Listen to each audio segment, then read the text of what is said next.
কিন্তু কায়লা এই রিচুয়ালটি করতে চায় না, কেননা সে অনেক ভয় পাচ্ছিল। এজন্য সে অন্য কোনো উপায় খুঁজছিল। অন্যদিকে ডেনিস মায়াকে প্রপোজ করে দেয়।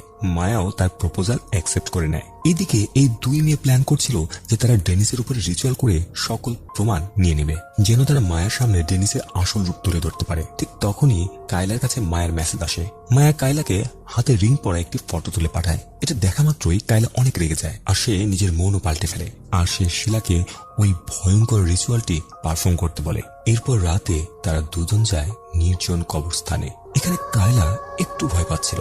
কায়লা শিলাকে জিজ্ঞাসা করছিল, আচ্ছা, যদি আমার বাবার আত্মার জায়গায় অন্য কোনো আত্মা চলে আসে তাহলে কি হবে? এই সময় শিলা কথাটি মজা করে উড়িয়ে দেয়। এরপর ধীরে ধীরে তারা পৌঁছায় কায়লার বাবার কবরের সামনে। এখানে শিলা তার ব্যাগ থেকে একটি বিশেষ পুতুল বের করে। এরপর তারা দুজন মিলে সেই পুতুলটিকে ধরে কবরের ঠিক সামনেই শুরু করে সেই বিশেষ রিচুয়াল।